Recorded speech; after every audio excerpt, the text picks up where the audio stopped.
Ooh. What's up, Illinois fans? It's your boy Rovan here on Illini Fight, where I discuss Illini basketball. One thing I want to talk about today is what I want to see in this Tennessee game and kind of going forward, but especially in this Tennessee game and going forward with the Ohio State, the Missouri, and Nebraska. I want to see the freshmen get back on track. I think Wagler was a little bit overwhelmed in a UConn game. I don't think he was ready for that pace and that type of execution and that physicality.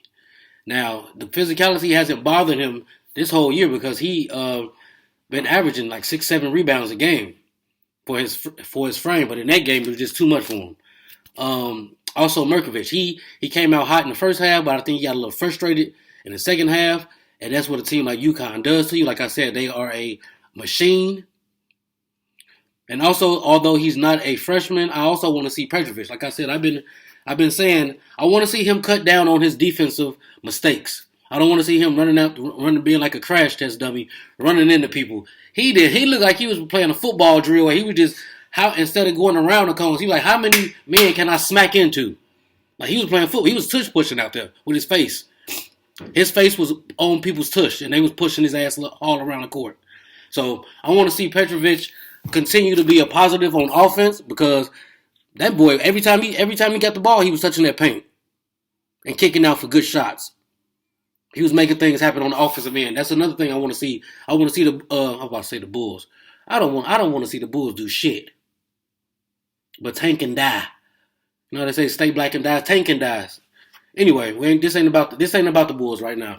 I think Illinois want to be like the Sacramento Kings of the early 2000s. But if you're gonna be like that, you're gonna have to hit shots. Your offense is really gonna have to be elite if your defense is gonna be shoddy at the rim, and you're not gonna be physical enough to keep teams off the boards when you need to. So. Also, on a thing with Petrovic, I want to see him speed. I want to see Illinois play fast because you're gonna have to play fast against Tennessee. You're gonna have to play fast because you're gonna want to have to get some easy buckets because you don't want to have to go against a set defense like you did UConn. You don't have to go against nobody's set defense. That's like I said. That's what this team is built for. Get the ball up, shoot fast, not shoot as many threes this year. But when you get the wide open threes like we was getting, you gotta hit them. Like I said, you can't. If you're gonna be a more finesse team, you're gonna have to play a skilled brand of basketball that wins games, and then you're gonna have to be tough when you need to be tough. But you definitely got to get tougher. This is gonna be a game for that, and you definitely got to get out and run more. So I'm looking forward for the freshmen. Let's see what the freshmen do. Wagler, Merkovich, and Petrovic. Even though Petrovic's not technically a freshman. But I want to see how they play this game. Let's see if they can get their little swagger back. I think Wagler should. Tennessee guards are kind of small, so maybe he can have his way. But I need somebody to hit some threes. So let's see what we do. I'll come back tomorrow with a little preview of the game, Illinois, Tennessee. Until then, like, comment, subscribe. It's your boy Rovan Hill on the Illini Fight. ILL. Let's go.